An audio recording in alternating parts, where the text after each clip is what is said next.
So welcome back. We are getting near the end, and you folks just keep on coming back for more. So now you're in for it. So let's see where we are. If we can move on. You have earned the right to find out what's really going on in the universe now. So again, a lot of you have my book. That's nice to see. But you don't have to have the book. But what I have for you now is most of the table of contents from the book, because everything we've done up until now has been setting the stage for the rest of the book.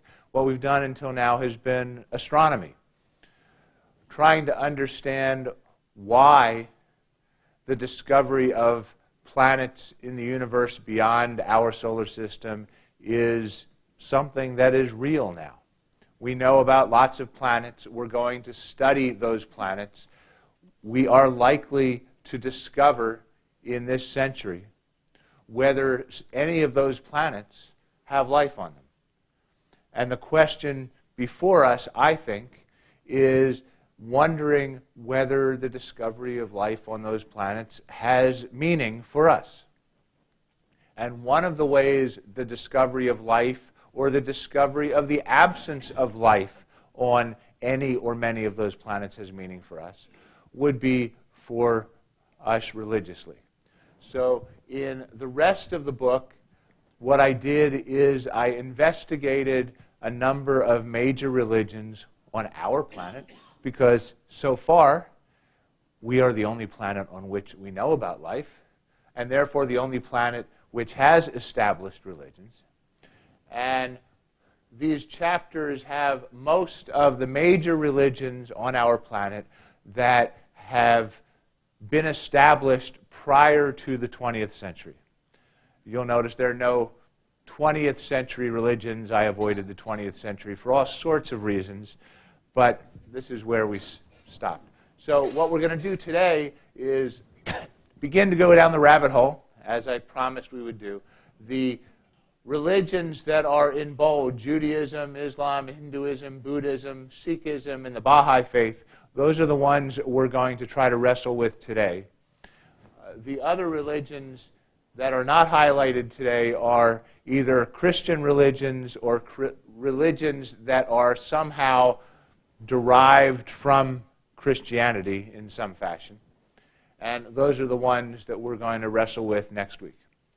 And the approach that I took in my work was to try to look at the sacred writings of each religion, and as best as I could, to see what those sacred writings had to say about extraterrestrial life, and then to try to understand what writers within those religious domains had to say about their own writings.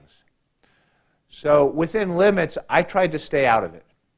Now, at some point, I had to step into it a little bit to try to understand what the writers were saying or what the sacred writings had to say.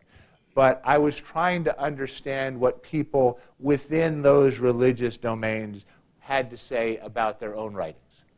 So that's what we'll try to do. The questions that I found most interesting I've summarized here. First one, is my God the God of the entire universe? Which to many people sounds like a silly question, but for much of human history, some people could have a God for their side of the street, and other people could have their God for their side of the street. So it's not necessarily a silly question. Is my religion just for humans on Earth? Could my religion work somewhere else in the universe? If you were able to get on a rocket ship and go to some other part of the universe, would your religion work in another part of the universe, on another planet? A related question to that one is, would it make sense to convert other intelligent beings in another part of the universe to your religion, whatever your religion is? And then the third question, could ET practice your religion, whatever your religion is, on their planet or on your planet? If you went to another part of the universe, could your religion actually be practiced in that other part of the universe? And there may be lots of other good questions to ask, but these are questions that help guide me in trying to think through what I was doing. So let's start with Judaism. And part of what I had to do was educate myself about a lot of these religions, because for some of them, I didn't know a whole lot about the religions before I started. So for some of them, certainly in the book and a little bit here, I'll give you a little bit of background on some of the religions, just a little bit for those of you who don't know much about it. Most of you probably know something about Judaism. But Judaism is the oldest of the monotheistic religions. It emerged about 6,000 years ago. In Jewish tradition, God spoke to Abraham, who was the first Jew, the patriarch of the Jewish religion, and told him, "Pray to me. I'm the only God. There are no other gods." The holy book, or the first of the holy books for Judaism, is known as the Torah. The Torah includes several books that are familiar to most of us: Genesis, Exodus, Leviticus, Numbers, and Deuteronomy. These are known in Judaism as the written law. There are some other holy books in Judaism. One is known as the Mishnah. The Mishnah is a legal compilation written by rabbis in the modern era about 1700 years ago, mostly written in the 2nd century of the modern era. They are commentaries on the laws that are in the Torah. So the Torah has lots of laws. Thou shalt do this, and thou shalt do this, and thou shalt not do this. And the Mishnah contains commentaries trying to understand and explain those laws. And then there's the Talmud. The Talmud contains rabbinical commentaries on the commentaries that are in the Mishnah. Commentaries on the commentaries. Those commentaries that are in the Talmud were written during the 300 years that followed the compilation of the Mishnah. So those are most of the holy books, if you will, for Judaism. And depending on which branch of Judaism you live in, you accept the Mishnah and the Talmud as somehow brought to you through human form from God, or maybe they're just human commentaries, but they're important. So let me introduce you to Rabbi Hasti Crescas, who lived in the 14th century. He's one of the most important medieval Spanish philosophers. In the Talmud, and remember, the Talmud contains these commentaries on the laws that are in the Torah. There is a question. And one of the questions in the Talmud is, what does God do at night? May or may not be a reasonable question to ask, but the Talmud has that question. What does God do at night? And Rabbi Crescas answers the question by saying he flies through 18,000 worlds on his chariot. Why would God do that? Well, Rabbi Pinchas Elihu Horowitz of Vilna tried to answer that question in the late 18th, early 19th century. He wrote a response to Crescas. What's known as the Kabbalah is a mystical branch of Judaism. And in his response, he suggested that intelligent life exists on those 18,000 worlds. That's why God flies through those 18,000 worlds at night. Those life forms on those 18,000 worlds might not be like us, but they nevertheless exist. So God flies on his chariot through those 18,000 worlds at night because they're inhabited by his creations, and he cares about his creations, and he chooses to visit them periodically. Okay? Maybe. There isn't much, by the way, in Genesis or Leviticus or Deuteronomy or Numbers about extraterrestrial life. So if you want to know something about Jewish ideas on extraterrestrial life, you've got to start looking deeper than what might be in Genesis. More modern ideas, Rabbi Norman Lamb, who was the head of Yeshiva University in New York City for, well, you can do the math, about 3 decades, okay, wrote a commentary called The Religious Implications of Extraterrestrial Life. I don't expect you to read all of that, but I expect you to read this. So I've got it for you. This is from that piece of work. He writes, "Man is deemed valuable by Judaism. God is in no way diminished by our learning that his creation far exceeds what had previously been imagined. Man's non-singularity does not imply his insignificance. Judaism, therefore, can very well accept a scientific finding that man is not the only intelligent and bio-spiritual resident in God's world. We affirm our faith that God is great enough to be concerned with all his creatures. No matter how varied and how far-flung throughout the remotest galaxies of his majestic universe, man may not be the purpose of the universe, yet he may have a purpose in the universe. For the believing Jew, therefore, man can accept a far humbler place in the universe than previously assigned to him without surrendering his intrinsic worth and meaningfulness before God." So Judaism, he says, can easily accept other intelligent beings in the world. It's not a problem. Rabbi Jeremy Kalamanovsky, who teaches at the Jewish Theological Seminary in New York City, also wrote a piece very recently called Cosmic Theology and Earthly Religion. And in that piece he wrote, "The cosmos is so vast, it silences the mind. We live on a nothing special planet, orbiting a nothing special star. Theologically, I must conclude that this all cannot be about us. Religion is the human, social response to transcendence. Normative Judaism provides an excellent, time-tested path for sanctifying our minds, morals, and bodies, refining us as a people, improving the world, correlating our lives to the infinite God unfolding on the finite earth." Judaism is about us, he's saying, not about them. So I want to take you one more place, and that's to Venus. Okay. Phil Klass was a professor of English, but also a science fiction writer. As a science fiction writer, he wrote under the pseudonym William Tenn, takeoff of William Penn. He was at Penn State. He was a Pennsylvanian. And in a collection of science fiction works, he wrote a book, a short story called "On Venus, Have We Got a Rabbi?" And this piece, I think, sums up very well the Jewish view on extraterrestrial life. And I worked really hard on the paragraph in this book, so I'm just going to read my own words to you on this, summing up his story of "On Venus, Have We Got a Rabbi?"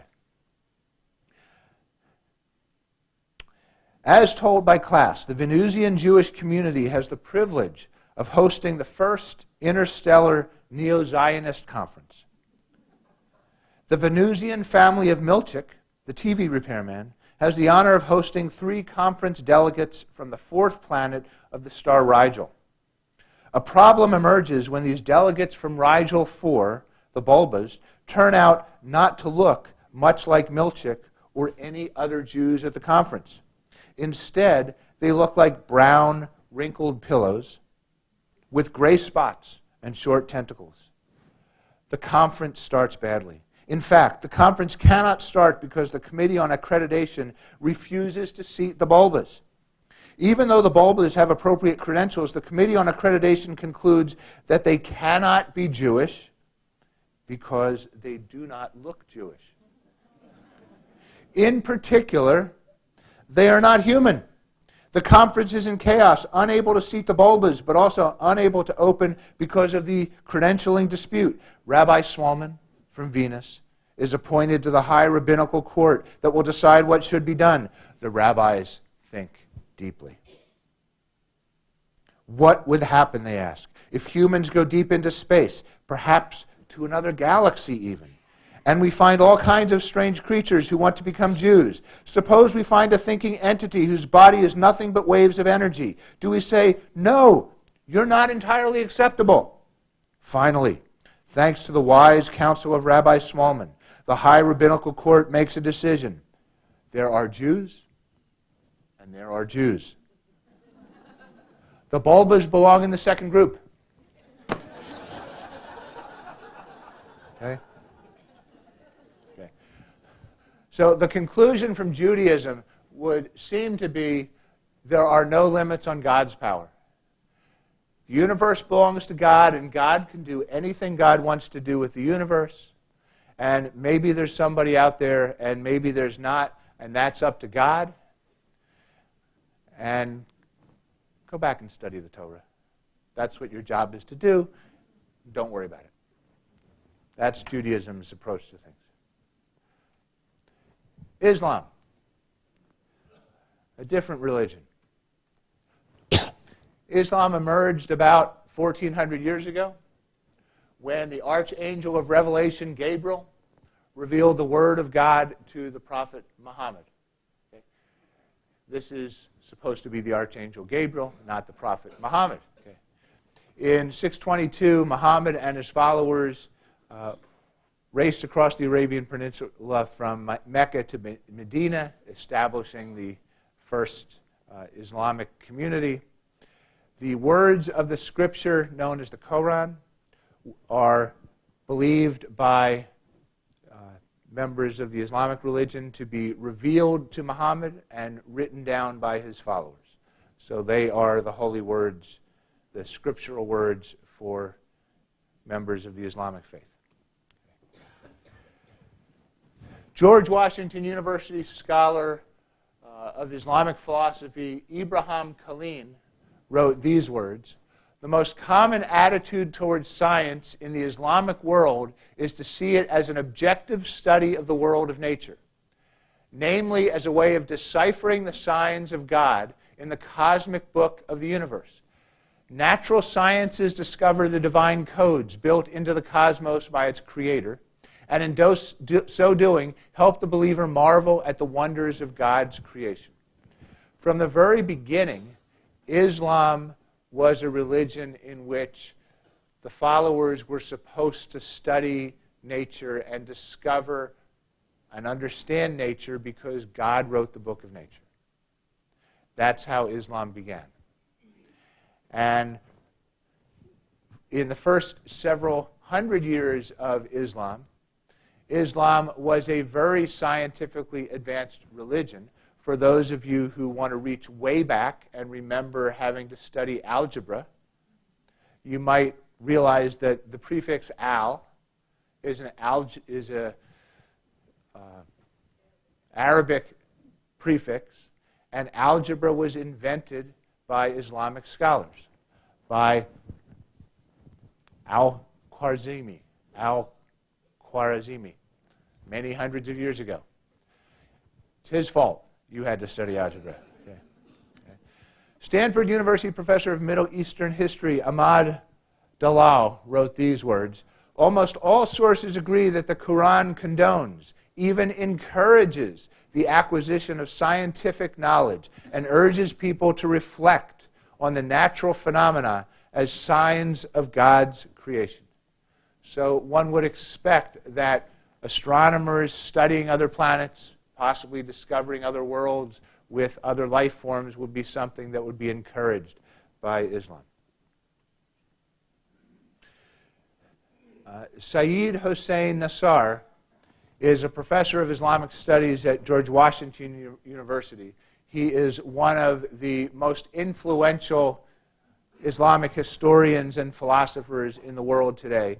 He's the first Muslim to have been invited to and to have given the Gifford Lectures in natural theology in Scotland, which is a very prominent opportunity for a scholar. He has written, all beings in the universe are Muslim, i.e. surrendered to the divine will, which would suggest that whomever these extraterrestrials might be, if there are extraterrestrials, they're Muslim. That according to this understanding, every intelligent being in the universe is Muslim. Now that would be very different from what we just saw as an understanding in Judaism, in which Judaism would be for us on earth, and God can do what God wants with the rest of the universe. We're not worried about that. This would say everybody in the universe is a Muslim. So what do we do with that? Well, in order to understand the Islamic faith, let's try to understand it a little bit. There are what are known as pillars of the Islamic faith. And the pillars of the Islamic faith, in order to practice Islam, you are asked, you are expected, you are required 5 times a day to turn toward Mecca in order to pray. No matter where you are, 5 times a day at prescribed times of day, you're supposed to turn toward Mecca to pray. Also, sometime during your lifetime, you're supposed to undertake a pilgrimage to Mecca. The earth is a challenging place in order to figure out how to turn toward Mecca to pray. So this is a flattened earth. Mecca's over here. And these are lines that would help you figure out where Mecca is.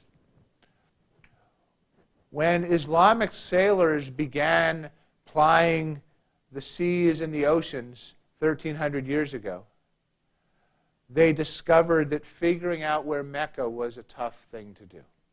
When you're on the middle of the Indian Ocean, thousands of miles from Mecca, on the surface of a spherical earth,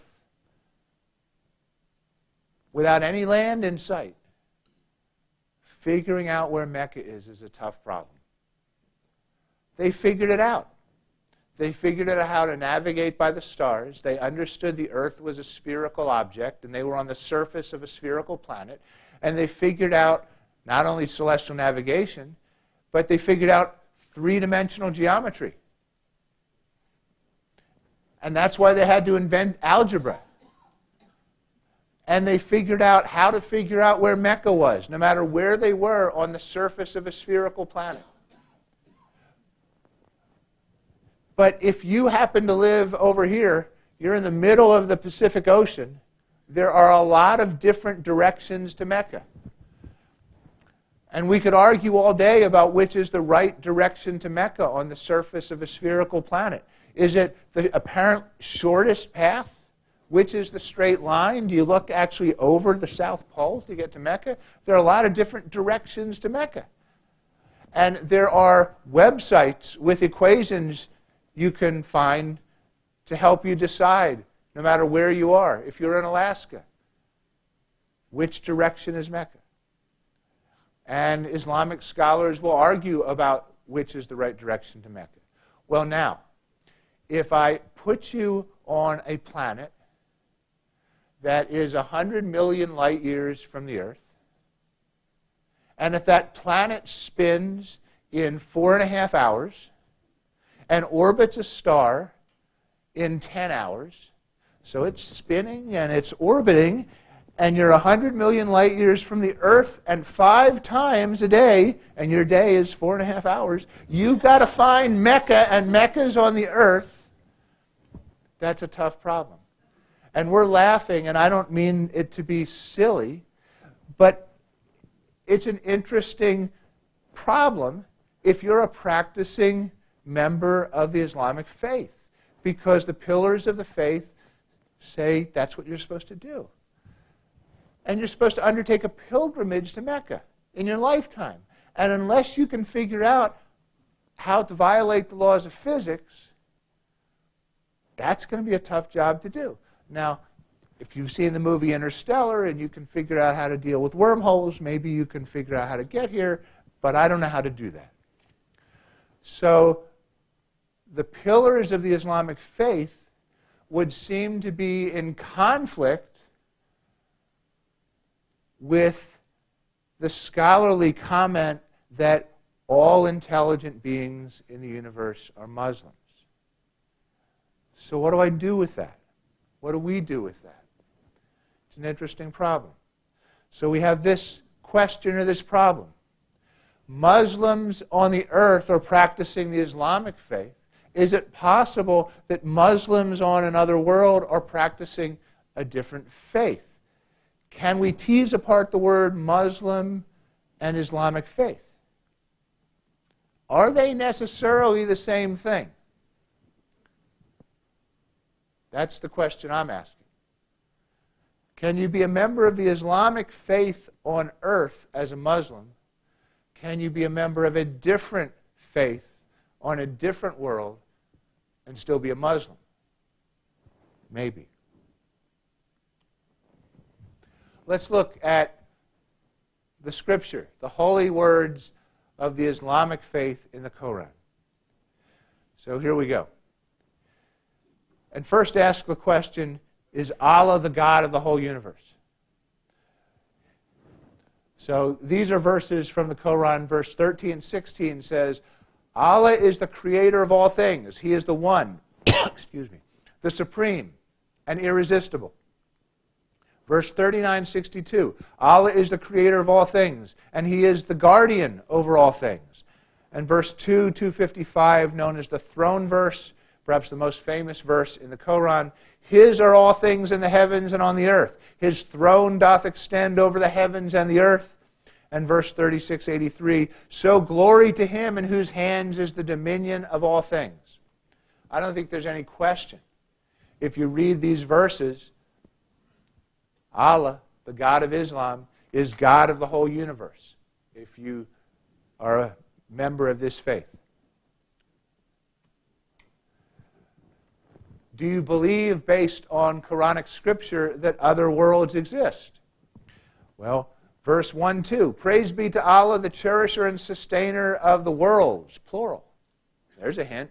Verse 41:09, He is the Lord of all the worlds. There's a hint. Verse 65:12, Allah is He who created 7 firmaments and of the earth a similar number. It would seem that other worlds exist. Are they populated? Are they populated with beings who worship Allah? The Imam Muhammad al-Baqir, who lived shortly after the birth of Islam in the late 7th, early 8th century, and was one of the revered early leaders of Islam, wrote, maybe you see that God created only this single world, and that God did not create Homo sapiens besides you. Well, I swear by God that God created thousands and thousands of worlds and thousands of humankind. Those are His words. But He's saying that because of what He believes He reads in the Quran. Verse 13-15, whatever beings there are in the heavens and the earth do prostrate themselves to Allah. There are beings in the heavens, not just here. Are these other worlds populated?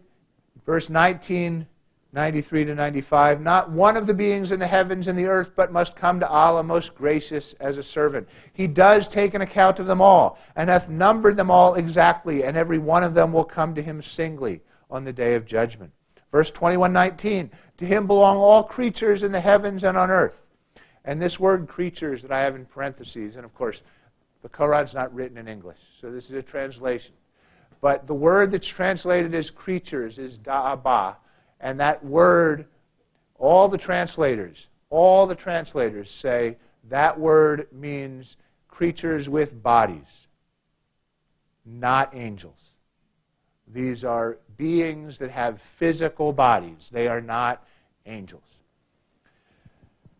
And among His signs is the creation of the heavens and the earth and the living creatures that He has scattered through them. And He has power to gather them together when He wills. These other worlds are populated by creatures who worship the same God. Yusuf Ali, who's an Islamic scholar and translator, has written, "It is reasonable to suppose that life in some form or another is scattered through some of the millions of heavenly bodies scattered through space." My conclusion from all of this is that Islam believes, the Islamic faith is one that believes the universe is densely populated with other beings. And those other beings worship the same God. But that Islam is a terrestrial religion practiced by Muslims on earth. That Muhammad was a prophet who brought Islam to earth, and those other worlds will have their own prophetically revealed religions appropriate for those worlds. That Islam is not for those other worlds, because you can't live on one of those other worlds and figure out where Mecca is and pray 5 times a day toward Mecca and undertake a pilgrimage to Mecca. Islam won't work for those other worlds. Now, if you're a Muslim on earth practicing the Islamic faith, there are more complicated questions for you if you get on a rocket and go somewhere else. Because you're a member of the Islamic faith, you have to figure out how to practice your Islamic faith somewhere else in the universe. But it makes no sense to take your faith somewhere else. Those other worlds will have their own religions.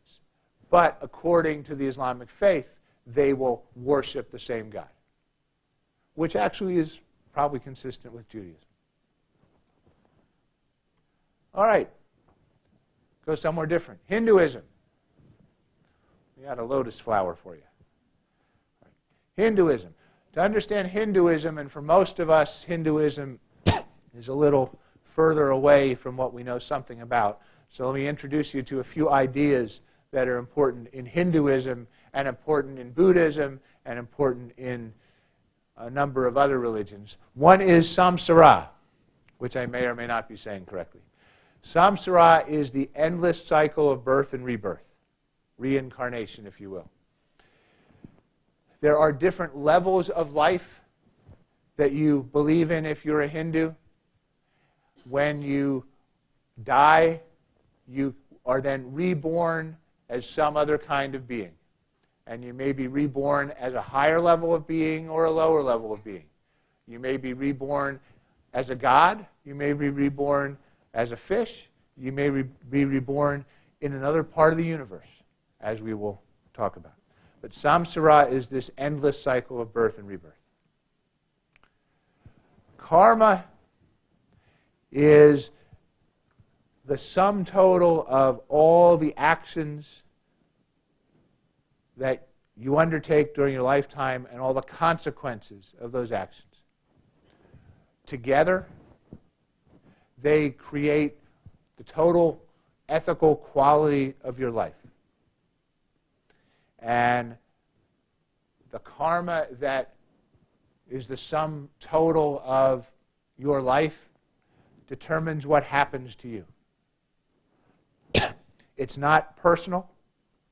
There's no God who judges at the end of your life what to do based on the sum total of your karma. It just exists. And it's sort of a cosmic force that just determines what happens at the end of your life and determines how you will be reborn into the next life. So at the moment of death, that's a moment when reincarnation happens. And you have a soul known as a jiva, which is sort of the essence of your being, which will be transformed into the next living being. And it will take your karma with it. That jiva can hop around the universe. That jiva is not constrained by the laws of physics in the universe. Your karma determines the conditions of your rebirth. If your karma is good, that's good. You may have a nicer next lifetime. If your karma is not so good, well, good luck. So, in Hinduism, your life as an individual is thought of as an illusion. We are all part of this eternal whole known as Brahman, the Absolute. Brahman is beyond knowledge. We can't understand it. It's beyond words. It's beyond images. It transcends all our abilities to describe it. It's without qualities. For us, it's inconceivable. There are lots and lots of Hindu deities. All those deities are manifestations of Brahman, and they're all capable of mediating a spiritual path to Brahman.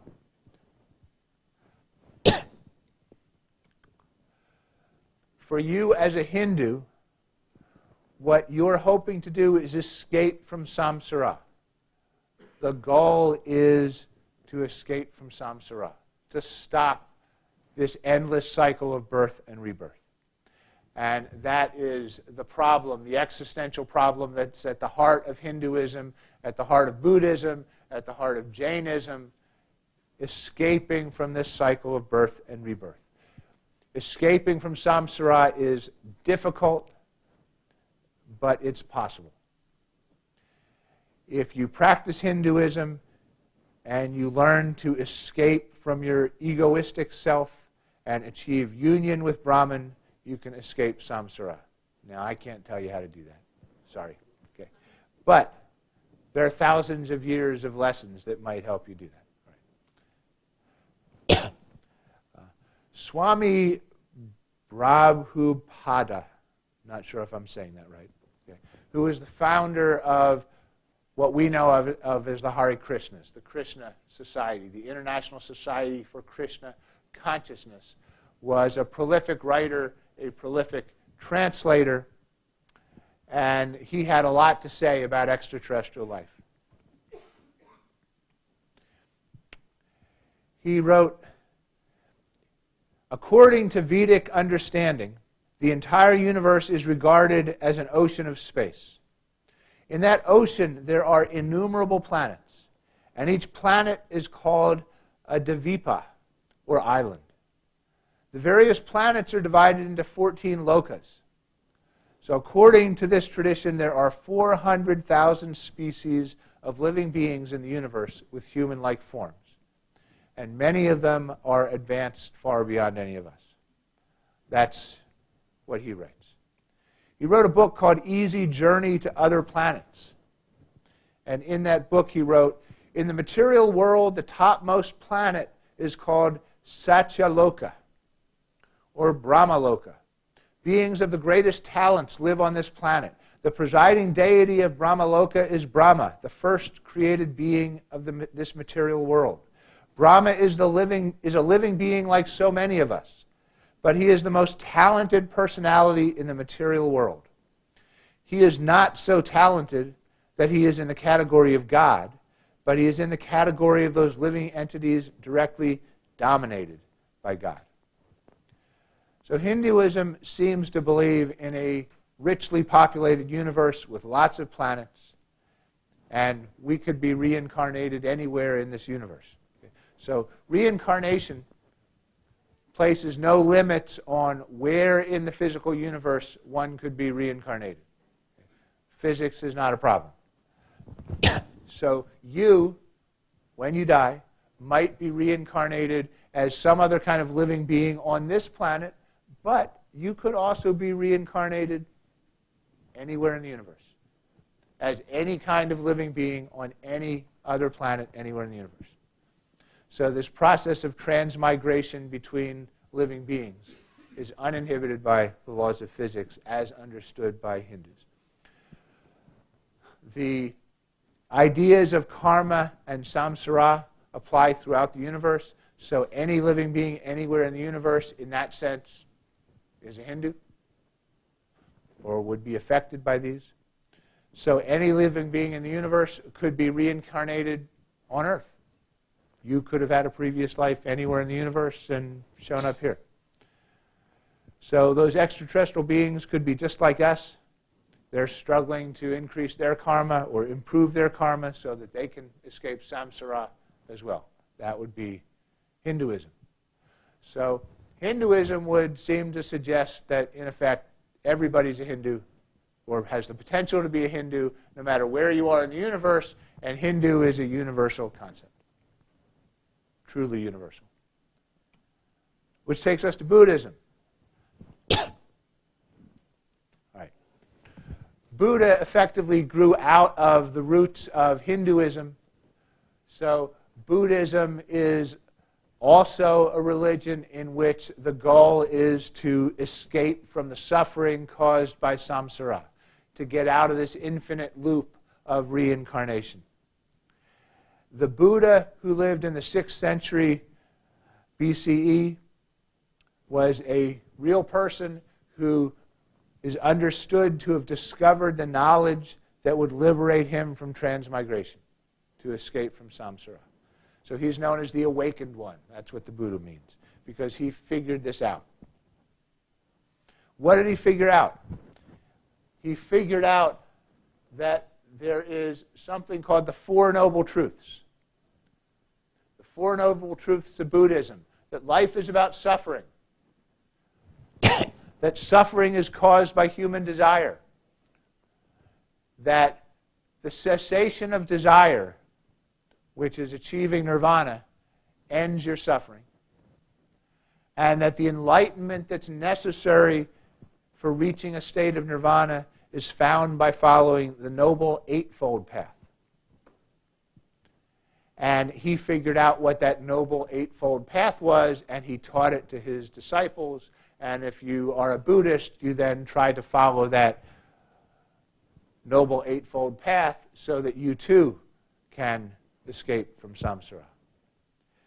Buddhism actually has a very robust cosmology, structure for the entire universe. So here's your Buddhist cosmology. In Buddhist cosmology, you've got Mount Sumeru or Mount Meru, which is this mountain right here.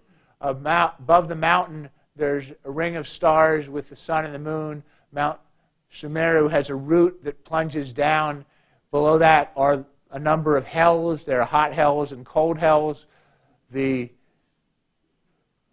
mountain goes upwards and reaches into a number of heavens up here. There are a whole bunch of heavens up there. All of these worlds in Buddhist cosmology are known as the realm of desire. They are our universe. They are accessible to the human senses. But there are 3 realms as understood by Buddhists. The other 2 realms are known as the realm of form and the realm of formlessness. They're sort of parallel realms in some sense to this realm of desire. These other 2 realms are only accessible through meditation. So you can sort of think of there being 3 universes. One is this physical universe, which we can access through our senses. We can measure it. We can reach out and touch it. The other 2 you can only apprehend through meditation. So somehow this realm of desire we could match up in some sense with the universe that astronomers could observe.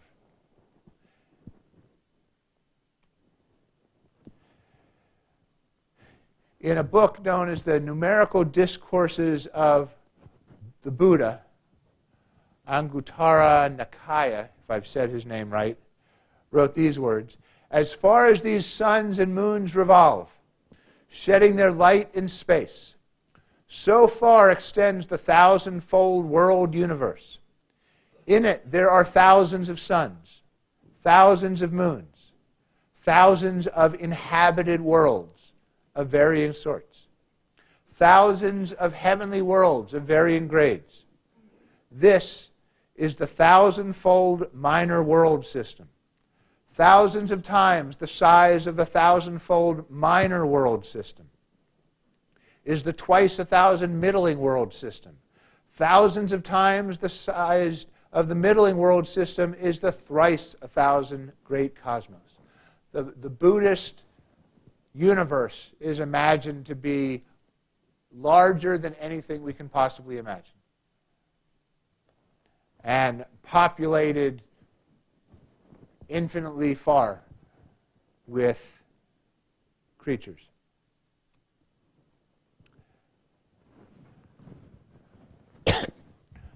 Nyana Panika Thera, who's a monk and co-founder of the Buddhist Publication Society, wrote these words: "The inhabitants of such worlds may well be, in different degrees, more powerful than human beings, happier and longer lived. They are inhabitants of this universe, fellow wanderers in this round of existence." And these two authors who wrote this in 1972 at the University of Ceylon, which is no longer the University of Ceylon. I think it's now the University of Sri Lanka, since country has changed. G.P. Malalaskara and K.N. Jaya Teleki. This was in a book written for the UN. "There are classes where the beings are different in body, but one in mind. Yet others are alike in body, but different in mind, while there are some who are alike both in body and in mind. A further set of 4 classes of beings are mentioned who are formless. All these are described as the several stations which the human consciousness can attain and find renewed existence after death. The human worlds are always represented as standing midway in the hierarchy of worlds." The human worlds. So there are lots of worlds out there. Some are populated by humans like us. Some are populated by other kinds of beings. Some are with forms. Some are formless. Lots and lots and lots of kinds of beings in this incredibly large universe. Conclusions we could draw from Buddhism would seem to be that the universe is vast and complex and filled with intelligent beings.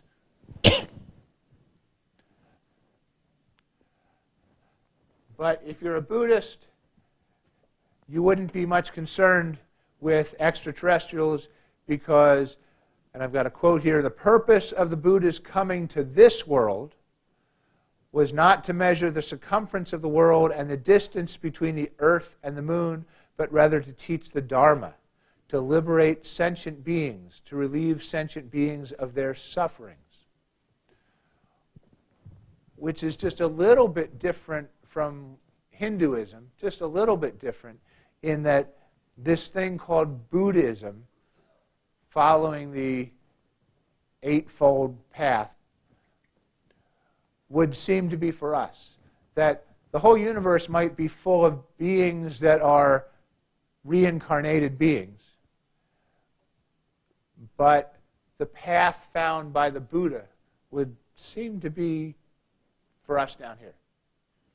And those beings out there, they may have their own Buddha who would provide their own path, which would almost be the Muslim type of approach. All right, Sikhism. Sikhism also comes out of the roots of Hinduism and Buddhism in that Sikhism is also built on samsara and the hope of escaping this cycle of reincarnation.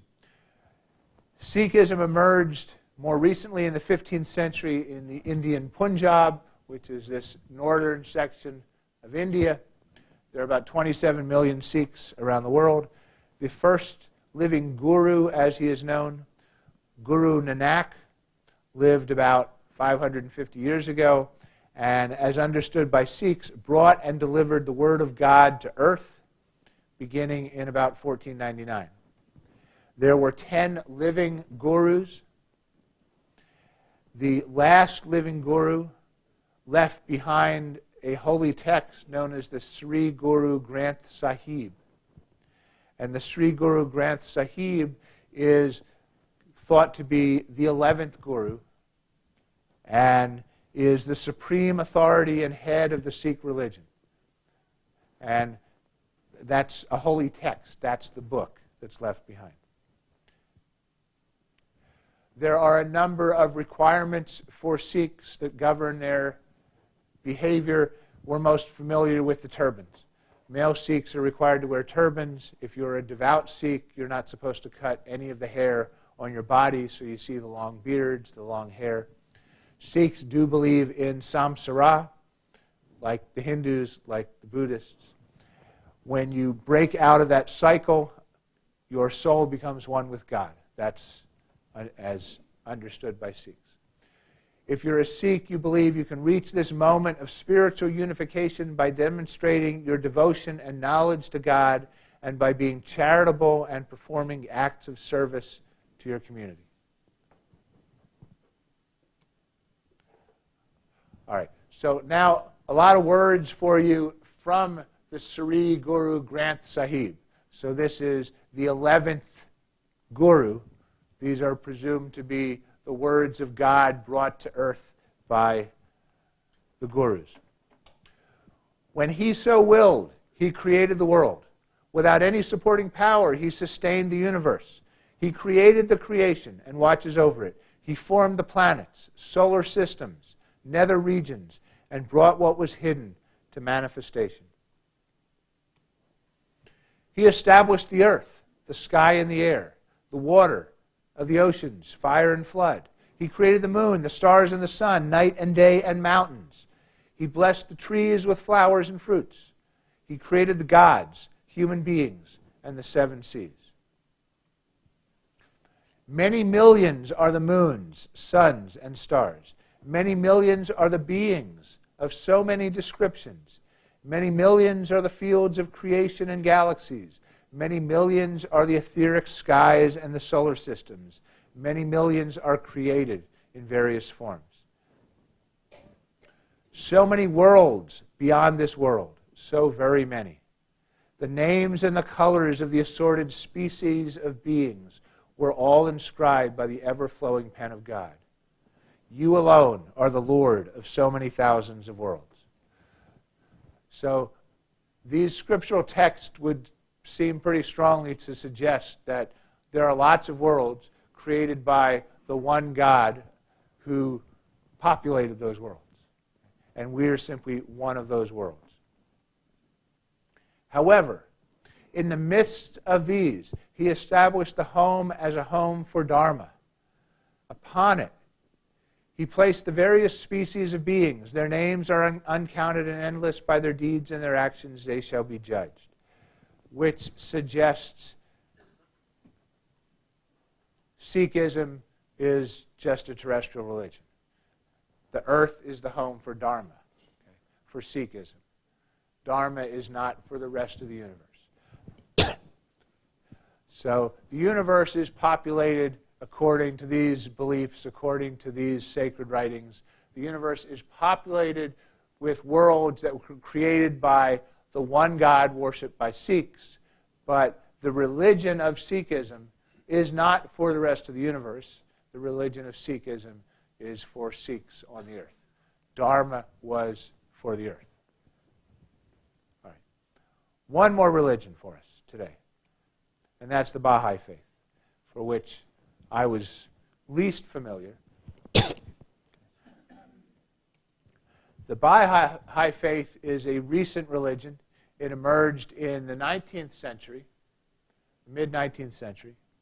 A Persian nobleman, and I probably won't pronounce this very well, Baha'u'llah, proclaimed himself as a messenger of God in the early 19th century. Like Moses, like Jesus, like Muhammad, he said, I'm a messenger of God. He then proclaimed near the end of his life that his authority as an interpreter of the Word of God would be handed down to his son. And then his son handed down that authority to his son. the words of Baha'u'llah and then the words and interpretations of his son and grandson are understood as theological absolutes. There are about 5 or 6 million Baha'i Faith followers worldwide. One of the things that Abdu Baha, who was the son of Baha'u'llah, said is that religion must be in accord with science and reason. The Baha'i Faith is very dedicated to science and faith being connected. If it does not correspond with scientific principles and the processes of reason, it is superstition. For God has endowed us with faculties by which we may comprehend the realities of things. And he also wrote, to promote knowledge is thus an inescapable duty imposed on every one of the friends of God. He also wrote, as God is creator, eternal, and ancient, there were always creatures and subjects existing and provided for. If we conceive of a time when there were no creatures, we dethrone God and predicate a time when God was not. This is interesting because it seems to say that life has always existed in the universe. Always existed.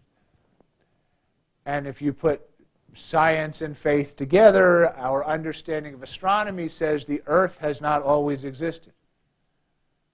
We go back 4.5 billion years to the time when the sun and the Earth came into existence. Well, before then, there was no Earth.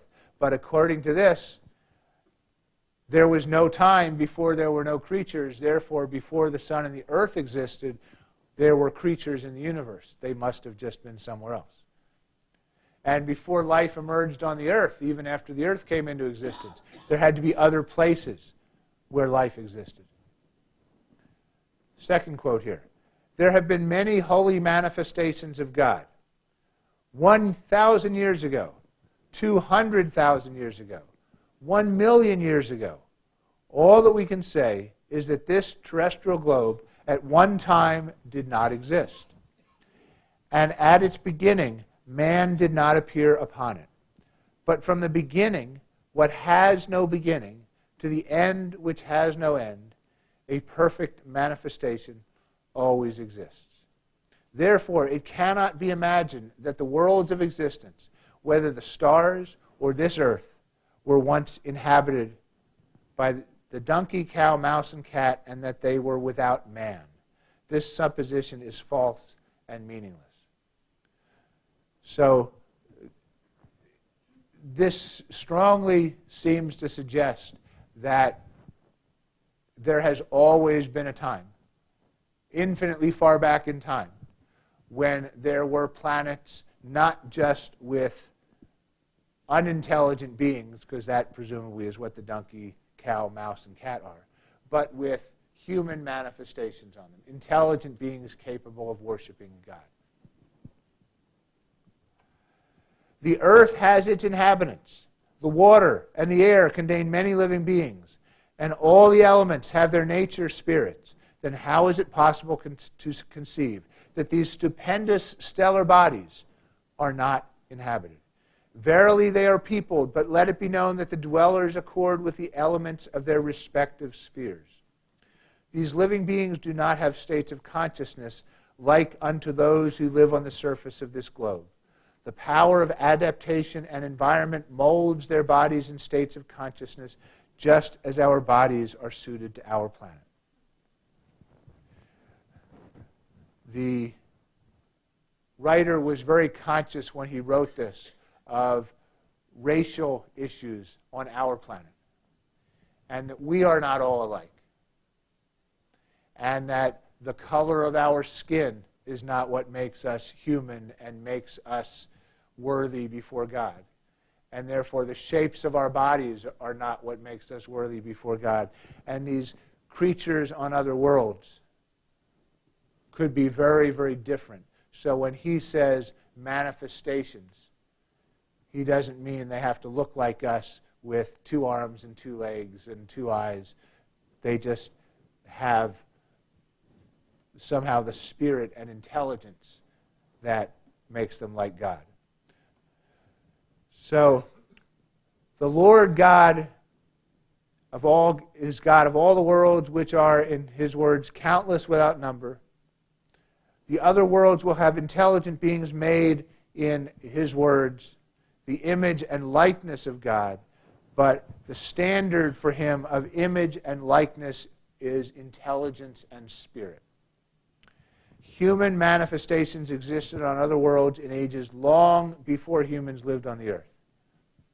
Forever.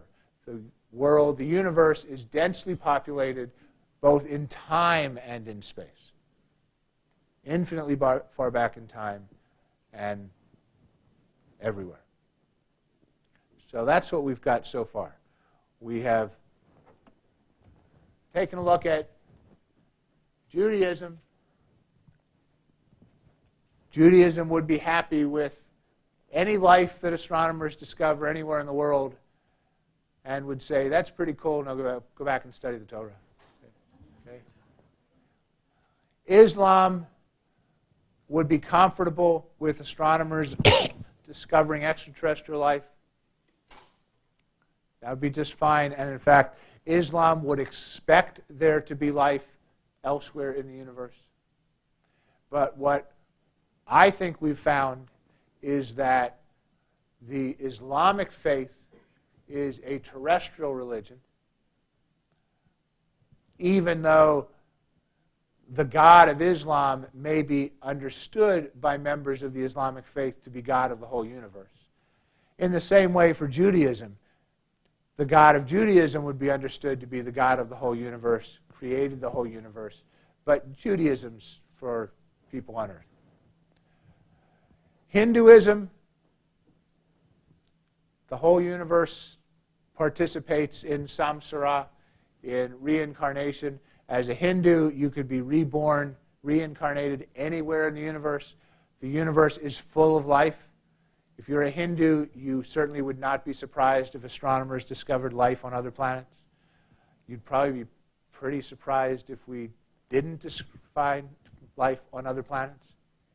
But if we don't find life nearby, that's okay. There are plenty of other places to look for life beyond where we've currently looked, whenever that time frame is that astronomers have looked and not found something. We just haven't looked far enough. So Hindus will expect life to be out there. That discovering life would not be a problem. The whole universe would be full of Hindus. Buddhism, sort of the same thing as for Hindus. The universe should be full of living beings being incarnated and reincarnated because of how Buddhism believes life works in the universe. Sikhism, again, the same thing. Because of samsara and incarnation and reincarnation, the universe is full of life. But Sikhism, the specific path for escaping from samsara as understood by Sikhs, would be something that was brought by the gurus to earth. It's for us. It wouldn't be something that would be exported. For Buddhists, again, the Eightfold Path of Buddhism probably is something that was brought to earth by our Buddha. Other worlds would have their own Buddhas who would provide their own paths of enlightenment for those other worlds. Buddhism would not be something that we would export. Jainism would not be something we would export. Sikhism. And then the Baha'i Faith, again, no surprises if we found life outside, beyond the earth. Members of the Baha'i Faith would expect us to find life beyond the earth, would expect a universe that's densely populated with creatures. So none of the religions we touched on today would at all be surprised if astronomers find life on these other planets. They'd all probably be surprised if we didn't. But not finding life on the first few thousand, the first few million planets we study probably wouldn't surprise anybody. We just haven't looked hard enough. But not finding life out there probably would surprise everybody from all of these faiths. So that's where we are today. Next week, we're going to take up all of the Christian religions and the faiths that are derived from the Christian religions and that may or may not still be within the Christian umbrella, depending on who you talk to, whether you're in or outside of one of those faiths. But these are the religions that we're going to take on next week, and we're a little early today, but that's okay. You're all still awake, and that's pretty good. If you have questions, we can keep going. Any questions? Yes. The man that wrote the last thing in the Baha'i Faith. Yes. Was the Big Bang something that people talked about at that time, because he said there was never a time without a creature? The question was, when we saw the last quote from the Baha'i Faith, had the Big Bang been discovered yet? That's really the question. And the answer is no. All of those quotes from the Baha'i Faith were 1913 or thereabouts or earlier. So this quote is from before the Big Bang had been discovered. So the understanding that the universe had a beginning in time, or modern understanding that the universe had a beginning in time, was not yet understood. Has this understanding been revised within the Baha'i Faith, Baha'i community? I don't know. That's a good question. Yes? You haven't told us, and I'm really disappointed how to achieve this samsara state, but assuming we managed to do that and escape the endless cycles of suffering, can we screw it up and be sent back? First part was a disappointment that I have not provided you the recipe for escaping from samsara. But I've given you some choices. You could become a Hindu, a Buddhist, a Sikh. All of them have possible paths. So I offer you those choices. Okay? And they have thousands of years of advice. If you escape from samsara, can you be sent back? I think if you have escaped, you've escaped. Okay? Now, in some of the religious systems, you can achieve escape velocity, if you will, but postpone the escape to sort of be at an intermediate level in which you're not quite here, but you're not quite out there yet, so that you can still help others escape before you've escaped. Whether you can then be dragged back from that condition, I'm not sure. Yes?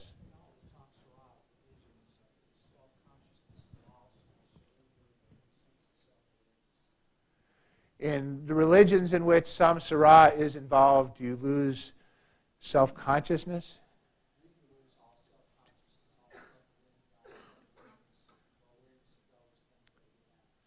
Do you lose self-consciousness and awareness once you achieve samsara? According to those religions. I can't answer that question. I'm not a theologian. I'm not an expert on these religions. I know just enough to be dangerous. Okay? For a lot of these, I've learned enough to be able to answer the questions I've tried to ask, but I don't know the religions deeply enough to answer those questions more generally. I should just stop there, because I really don't know. We recently had a couple of academics in Canada who wanted to call into question the Big Bang itself. Wanted to talk about a universe that has, I'm going to suggest, always existed. Comment? The question was, there were a few academics in Canada who recently called into question the Big Bang and suggested the universe has always existed. There are always people outside of the mainstream, if you will, questioning the consensus. That's how science works. That's how science should work. So we should hope that there are always a few people being brave enough to say, I disagree with what everyone thinks is right. That doesn't mean they're right in questioning it. I don't know those particular people and their questions. But there are problems with standard, if you will, the standard Big Bang cosmology. that doesn't mean those problems are enough to say we're wrong about it. Right now, it's still the best explanation for all of the information we have. But we still don't understand why the universe decided to come into existence in the first place. We still don't understand why the universe, as we call it, inflated so fast in the first few microseconds and then stopped inflating so fast and started expanding at a fairly pedestrian pace. It's now accelerating again. But why did it go through what we call this inflationary epoch at the very beginning and stop doing that? We don't understand that. And the explanations that are given are fairly ad hoc, and there are a number of people who don't like that.